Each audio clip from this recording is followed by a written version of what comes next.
Praise Lord. Praise Lord. I think it would be more better if you could say with your louder voice, Praise Lord. What a joy it is to be in the presence of God. क्या ही आनंद की बात है कि हम परमेश्वर की उपस्थिति में हैं। It is a great privilege for me to stand before you all. ये मेरे लिए बहुत शुभ अवसर है मेरे जीवन में कि आपके बीच में मैं खड़ा हो I सका। consider this time as a great occasion in my life. और मैं ये समझता हूँ कि ये मेरे लिए एक महान जो समय है मेरे जीवन में। First of all, I thank my living God that He gave me this privilege to speak from the Word of और God. सर्वप्रथम मैं परमेश्वर का धन्यवाद देता हूँ कि उसने मुझे ये अवसर दिया कि मैं उनके पवित्र वचनों से आपके सामने मैं बोल सकूँ। And also I thank our President Dr. Matthew K. Thomas and Matron Mrs. Elizabeth Thomas, CFO, who allowed me in this seminary to study the Word of God. और साथ ही साथ हमारे प्रधानाचार्य हमारे प्रिंसिपल सर और मैम को भी मैं धन्यवाद देना चाहूँगा कि उन्होंने मुझे यहाँ पर ये मौका दिया कि मैं पवित्र वचन को सीख सकूँ। And also I thank all our teachers who are actually guiding me and motivating me from the God's Word. और सारे शिक्षकों का भी मैं धन्यवाद देना चाहूँगा कि उन लोग ने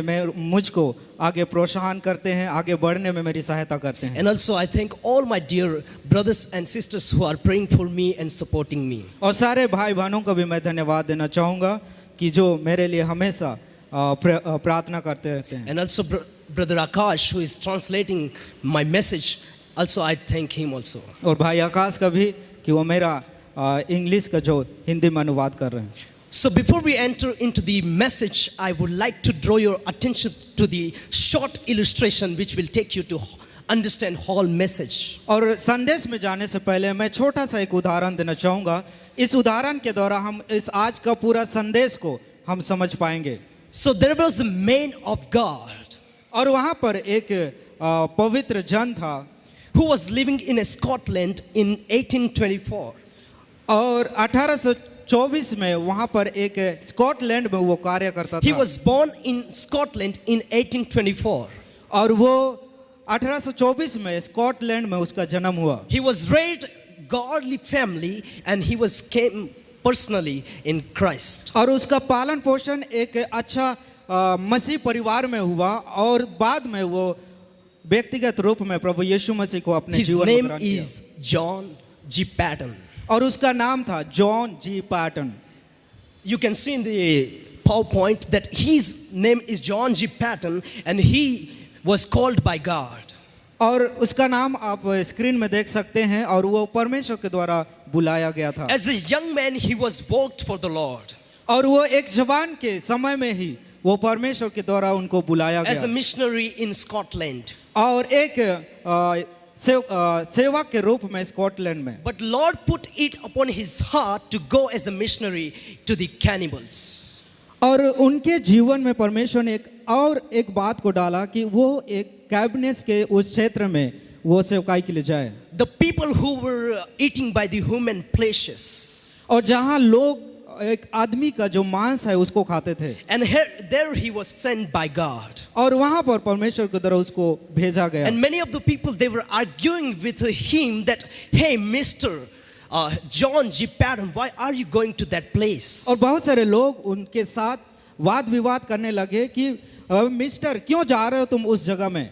Is this not sufficient to this ministry that Lord has given to you? क्या ये तुम्हारे लिए काफी या पर्याप्त नहीं है जो यहाँ पर सेवकाई कर रहे हो जो प्रभु तुमको दिया है? Yet rather you be eaten by cannibals, why you want to go in that place? और उस जगह में जहाँ तुम जा रहे हो वहाँ पर वो लोगों के द्वारा तुमको खा दिया जाएगा। Because there are many missionaries who have been gone to that Fiji place, have been eaten by the cannibals. और बहुत सारे प्रचारक या सेवक वहाँ पर गए लेकिन वहाँ के लोगों के द्वारा उनको खा गया। The place where he was sent by God, it was very dangerous. और जहाँ परमेश्वर के द्वारा उनको भेजा जा रहा था वहाँ बहुत ही खतरनाक था। But he sensed the God's call and he moved ahead. लेकिन उसने अपने जीवन में उस बुलाहट को पहचाना और वो आगे बढ़ा। The people who were arguing with him, they were just saying that you will be eaten by the cannibals. और जो उनके साथ वाद विवाद कर रहे थे उन लोग उनसे कह रहे थे कि तुमको वहाँ पर उन लोगों के द्वारा खाया जाएगा। There was a people, one of the gentlemen from the Christian. और वहाँ पर एक मसीह परिवार के द्वारा एक व्यक्ति था। And his name was Dixon.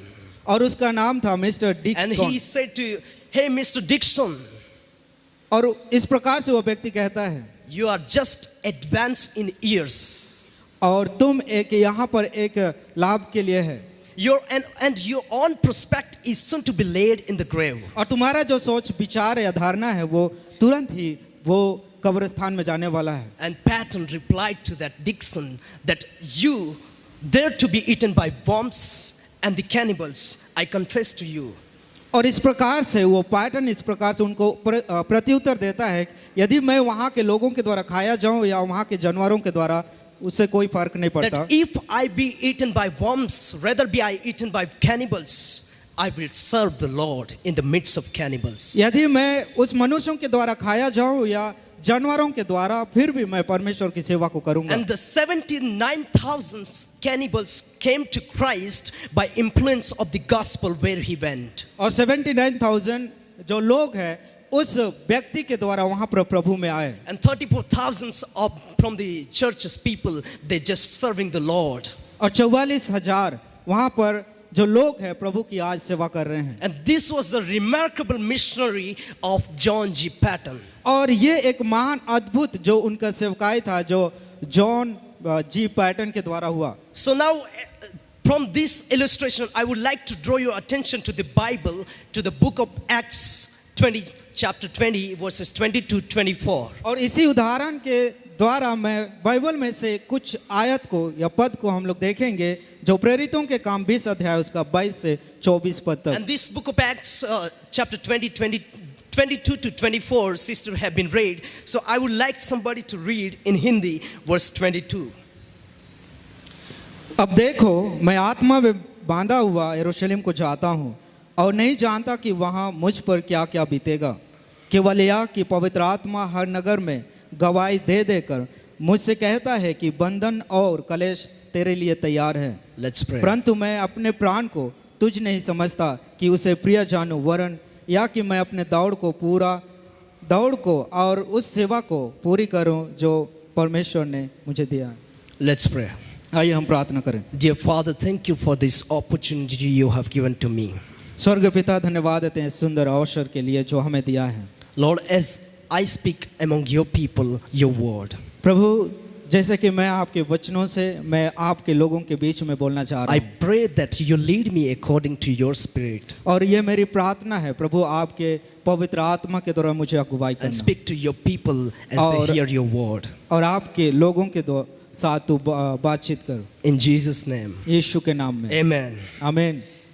As we read the passage from the book of Acts, chapter 22 to 24, और जैसे हमने प्रेरितों के काम 20 अध्याय उसका 22 से 24 तक पढ़ा, this chapter is talking about the Apostle Paul, his missionary.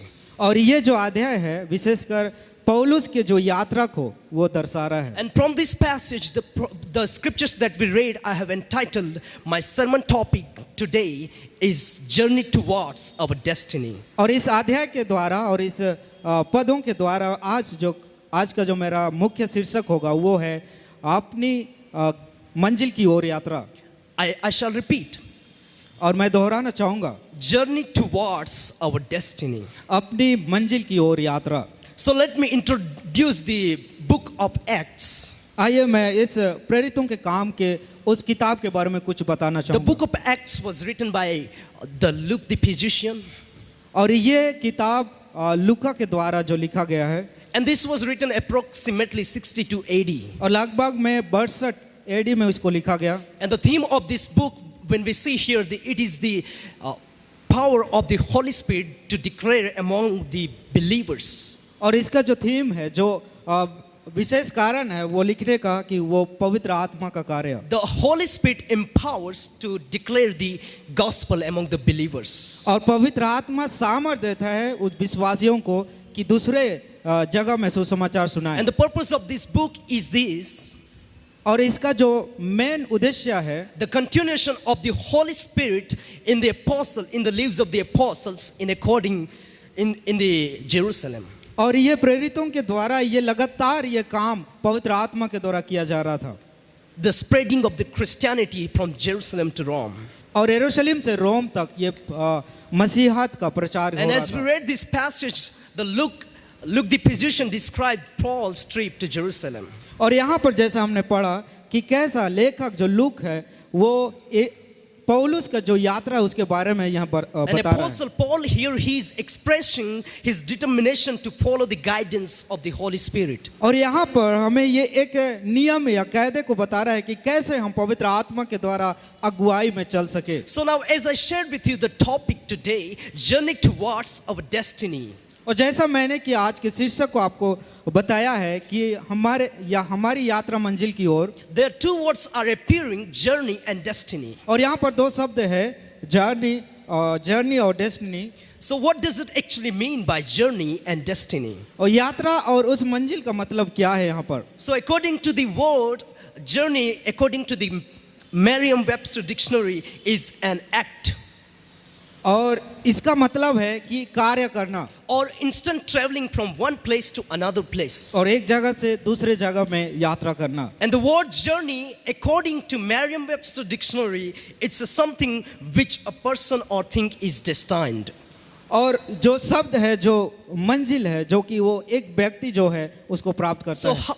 again the question comes here that how are we going to reach out our destiny और यहाँ पर फिर से एक सवाल आता है कि हम कैसे अपने मंजिल तक पहुँच सकते when we हैं start our journey towards. और जब हम अपने यात्रा को आगे बढ़ाते हैं। So let's see first point by point. और आइए हम पहला बिंदु को देखेंगे। So the first point here is, I would like to tell you from verses 22 to 23. और यहाँ पर पहला बिंदु है और पद 22 से 23। The first point is being constrained by the Holy Spirit. और पहला बिंदु है पवित्र आत्मा में विवश होकर। I repeat, मैं दोहराना चाहूँगा, being constrained by the Holy Spirit. और पवित्र आत्मा में विवश होकर। And here in verse 22 it's saying that, और यहाँ पर 22 पद में इस प्रकार से कहता and है, now behold, और देखो I'm going to Jerusalem और मैं यरूशलेम की ओर जा रहा by हूँ constrained by the Spirit, और पवित्र आत्मा के बांधे हुए के कारण, and I do not know what's going to happen there, और मैं नहीं जानता कि वहाँ पर मेरा क्या होने वाला है। except that the Holy Spirit wants me to go there. और यहाँ पर पवित्र आत्मा जो मुझे कह रहा है कि वहाँ जाओ, That the tribulations and hardships are awaits me. और बंधन और कलेश वहाँ पर तुम्हारे लिए तैयार Now है। the word we see here, constrained, और यहाँ पर जो शब्द है what does जो it कि actually बंधन, mean by? What does उसका it actually मतलब mean क्या है? by? The word constrained, according to King James dictionary, और किंग जेम्स डिक्शनरी के अनुसार जो विवश जो शब्द है, it is compel or force, और इसका मतलब है कि वो उनको जबरदस्त उस जगह में भेजा जा रहा है to urge with irresistible power, ताकि वो उस जगह में वो पहुंच सके or with a power of sufficient to produce the effect. और वो सामर्थ को पाकर उस जगह में वो कार्य को So पूरा when we करे। look at this word in other way, in a synonymous way, the word is accountable, और यहाँ पर अगर दूसरे शब्दों में अगर मिलता जुलता शब्द को देखें तो उसका है कि वहाँ पर प्रत्युत्तर, bound, chargeable, compelled, obliged, or subject. और ये सारे चीज है जो वहाँ पर हम देख पाते हैं। So now let's look at the passage that Apostle Paul is doing here. तो आइए हम उस पद को देखेंगे कि पौलुस क्या कर रहे हैं। So the Apostle Paul is going to Jerusalem. और यहाँ पर पौलुस जो है कि वो यरूशलेम की ओर जा रहे हैं He is bounded by the Holy Spirit. और वो पवित्र आत्मा के द्वारा विवश किया गया है। And Holy Spirit itself, it's telling to him that afflictions are waiting for you.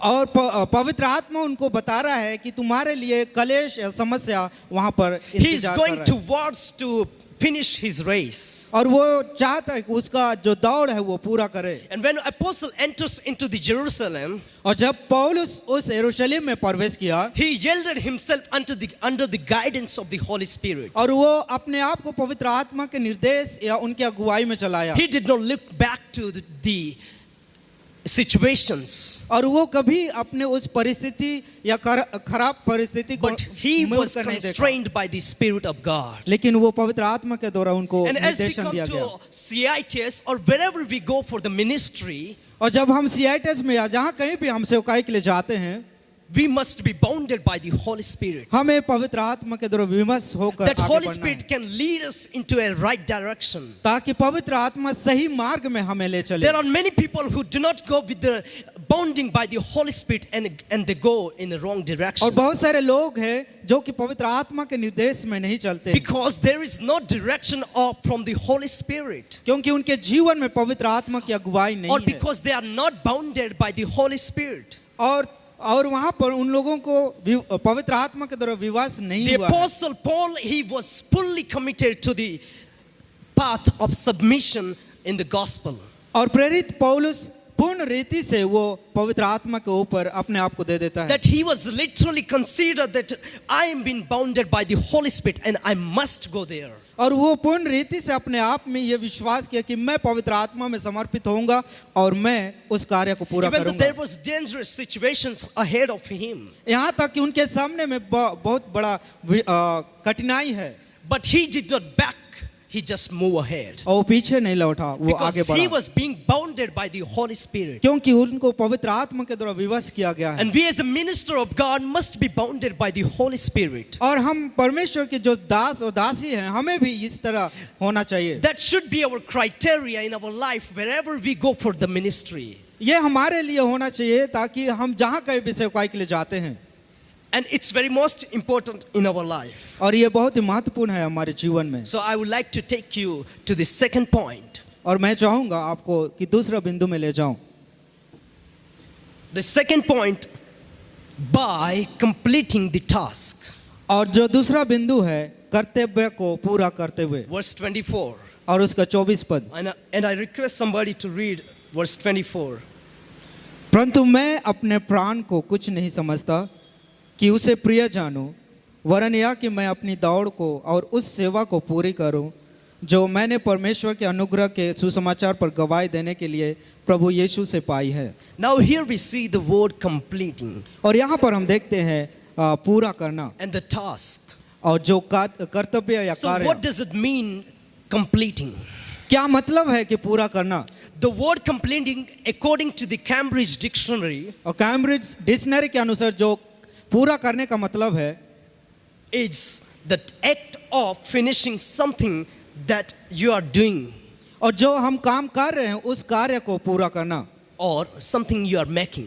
और दूसरा शब्द में जो आप बना रहे हैं। And the word task is, और जो कर्तव्य है according to Merriam-Webster dictionary, और मरियम वेबसाइट डिक्शनरी के अनुसार it's a duty that implies or obligation to perform the responsibilities. और एक या कर्तव्य या एक काम है जो कि हमें पूरा करने के लिए दिया So गया now है। let's look at the Apostle Paul, that what he is doing for completing the task. तो आइए हम यहाँ पर देखेंगे कि प्रेरित पौलुस ये काम को कैसे पूरा कर रहा है। It says in verse 24 that we read, I consider my life worth nothing to me. और यहाँ पर पौलुस स्वयं अपने जीवन के बारे में कहता है कि मैं अपने जीवन को मैं प्रिय नहीं समझता My हूँ, only aim is to finish the task and और मेरा complete. केवल मकसद है कि उस कर्तव्य या उस कार्य को पूरा करूं, My only aim is to finish the race and complete the task. और मेरा वो काम सिर्फ ये है कि मैं अपने दौड़ को पूरा करूं। Apostle Paul thought himself as a runner.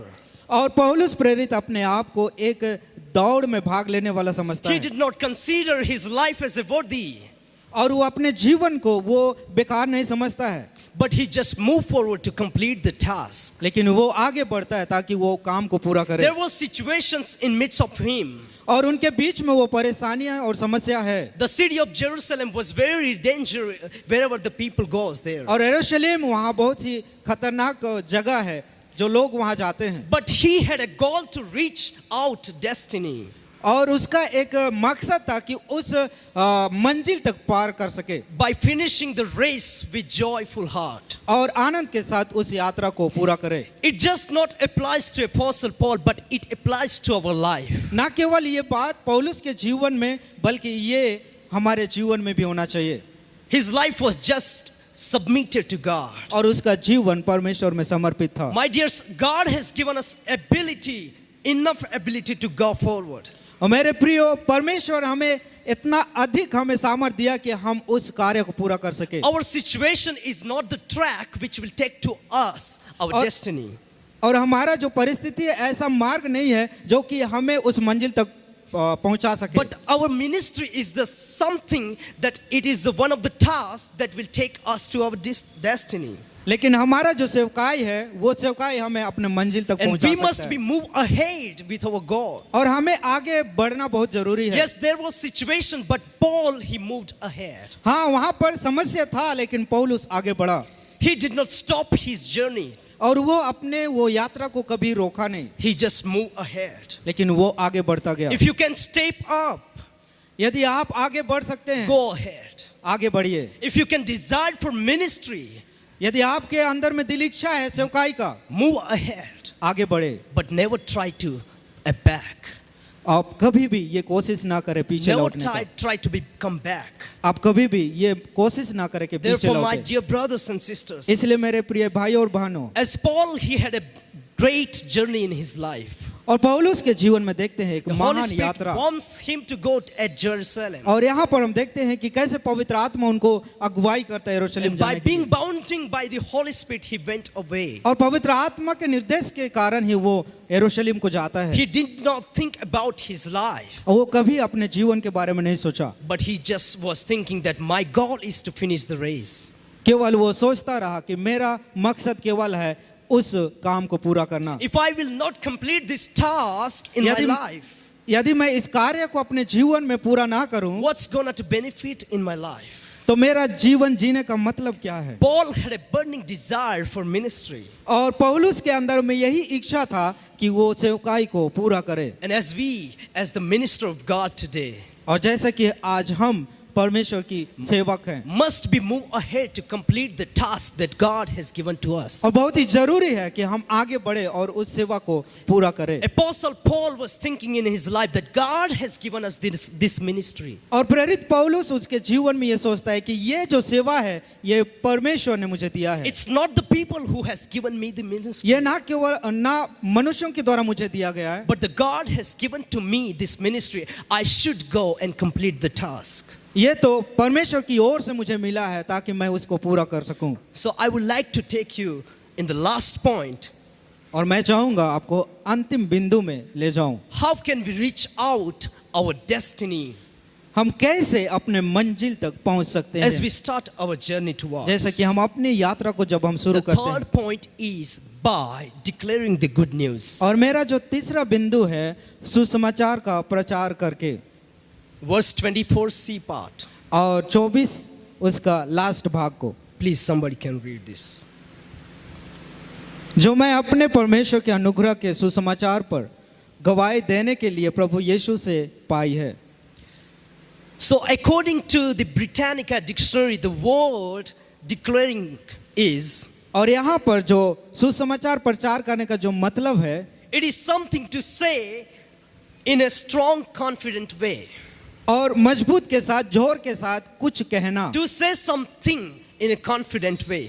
और विश्वास के साथ बड़ी हिम्मत के साथ कुछ शब्दों को बोलना So, in this scripture portion, here we could see that Apostle Paul is moving forward to declare the good news. और इस अध्याय में इस पद में हम देखते हैं कि कैसे पौलुस उस सुसमाचार को प्रचार करता The है grace of God was upon him. He was going to declare that grace. और परमेश्वर का अनुग्रह पौलुस के ऊपर था इसलिए वो सुसमाचार को सुना रहा था Apostle Paul was specially qualified to declare the good news of God. और प्रेरित पौलुस को वो सुसमाचार सुनाने के लिए उनको नियुक्त किया गया था Paul wants to build the life of people. और पौलुस चाहता था कि लोगों का जीवन बनाए He just moved ahead with the courage. और वो बड़ी हिम्मत के साथ साहस के साथ वो आगे बढ़ा And in Jerusalem, the people were there who were in so need. और यरूशलेम में बहुत सारे लोग उनकी आवश्यकता थी He had a great desire to proclaim the good news of Jesus Christ. उनका बहुत ही दिली इच्छा था कि वो सुसमाचार को सुनाए That I must go and proclaim among the people. और वो सोचा कि मुझे जाना चाहिए और वहां पर मैं सुसमाचार सुनाऊं The situations and afflictions was waiting for him. और वहां पर परिस्थिति और जो कलेश था वो वहां पर उसका इंतजार कर रहा But था he did not think about that afflictions. और वो उस समस्या को वो सोचा नहीं The trials and big dangerous things that was in Jerusalem. और उनका जो जीवन में जो समस्या आने वाला था He उनके did बारे not में नहीं think सोचा about that. और वो कभी नहीं सोचा उनके बारे In में his journey, he did not stop his ministry. और उनका यात्रा में उसने कभी अपने वो कदम को रोका नहीं But he began with declaring the good news of Jesus. और वो शुरू करता है प्रभु यीशु मसीह का सुसमाचार। The grace of God was upon him to declare the good news of Jesus Christ. और वो कहता है कि परमेश्वर का अनुग्रह मेरे ऊपर है ताकि मैं उस सुसमाचार को सुना सकूं। And wherever we go, my dear friends, मेरे प्रियो, जहां कहीं भी हम जाए, as Apostle Paul was doing in his life, जैसा कि पौलुस अपने जीवन में इस बात को कर रहा है, first he was bounded by the Holy Spirit. और पहला जो है कि वो पवित्र आत्मा के द्वारा विवश किया गया, He did not think about his life that it is worthy. और वो कभी नहीं सोचा कि उनका जीवन ऐसा ही है। Just he was being focused to be complete the task. और वो केवल अपने ध्यान को केंद्रित किया कि वो अपने कार्य को पूरा करे, And he moved ahead. और वो आगे बढ़ा। My dears, our God wants us like Paul. मेरे प्रियो, परमेश्वर चाहता है हम में से भी ऐसा हो। He wants us to spread the word of God in all over the world. वो चाहता है कि हम भी पूरे संसार में परमेश्वर को वचन को सुनाएं। He was unsure what his future holds. और उनको मालूम था कि उनके आने वाले समय में क्या होगा, He was confident in one who has given him और the उनको future. विश्वास था कि परमेश्वर ने उनको क्या दिया है। Paul is reminding us to commit ourselves. और पौलुस आज फिर से हमें ये स्मरण दिला रहा है कि हमें अपने आप को जांचना He है। was shaped by the gospel. और वो सुसमाचार के लिए तैयार किया He गया he was able to endure in midst of situation. और वो अपने आप को वहां पर खड़ा रह सका जहां पर परिस्थितियां थी, In lives of many people. और वो परमेश्वर के बहुत सारे लोगों को लाया प्रभु में, In midst of all difficulties and challenges, he just moved ahead. और वो समस्याओं के बीच में वो आगे बढ़ता गया। My only aim is to complete the task, केवल उसका मकसद था कि उस कार्य को पूरा that करे, I may finish my course with joy. ताकि मैं अपने जो कार्य को आनंद के साथ मैं पूरा करूं।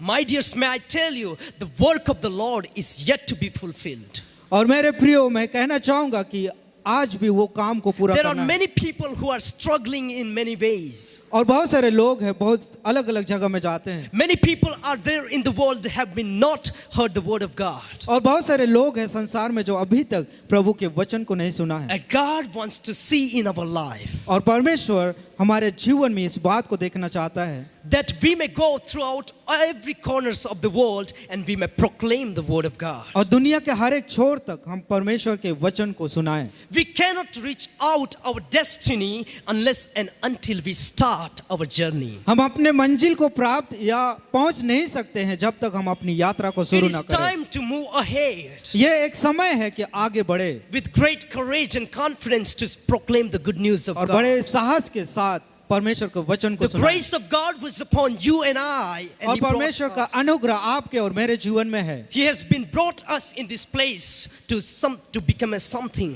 परमेश्वर हमें यहाँ पर लाया है ताकि हम कुछ उनके लिए करें, to become a minister of God, that we may declare the good news of Jesus Christ. ताकि हम परमेश्वर का सेवक और सेवकाई बने और हम उसके वचन को सुनाएं। Let's go ahead. आइए हम आगे It बढ़े। is time to move ahead. यह समय है कि हम आगे बढ़े We must declare the good news of God. और हमें परमेश्वर को वचन को सुनाना है The grace of God we must not waste in somewhere. और हम अनुग्रह का जो परमेश्वर का अनुग्रह है उसको हमें यूं ही जाने The ना दें। grace of God that is upon us, it's not to be kept somewhere. और जो परमेश्वर का अनुग्रह जो हमारे ऊपर है वो हम एक तरफ में ना रखें, But the grace of God that is upon us, it is to be used everywhere. और परमेश्वर का जो अनुग्रह है हमारे ऊपर है उसको हम इस्तेमाल करें। Therefore, my dear brothers and sisters, इसलिए मेरे प्रिय भाइयों और बहनों, as we have come in this college जैसा कि हम यहाँ पर इस कॉलेज में आए हैं with some purpose एक मकसद के साथ, that God is willing in our life, और परमेश्वर चाहता है हमारे जीवन में, let us move ahead आइए हम आगे बढ़े by declaring the good news of God. और सुसमाचार का प्रचार करते The हुए grace of God which is upon us, जो परमेश्वर का अनुग्रह जो हमारे ऊपर है, let us declare. आइए हम परमेश्वर के As I वचन को conclude my सुनाएं। message here, जैसा कि मैं अपने संदेश को अंत करना चाहूंगा, may I tell you something? मैं कहना चाहूंगा कुछ। If we have not started yet our journey towards our destiny, यदि अभी तक हमने अपनी यात्रा को उस मंजिल को पूरा करने के लिए अगर यात्रा शुरू नहीं किया है, let's be bounded or let's be being constrained by the Holy Spirit. तो आइए हम पवित्र आत्मा के द्वारा विवश होकर हम आगे बढ़े, That Holy Spirit may lead us in right direction. ताकि पवित्र आत्मा सही मार्ग में हमें ले चले।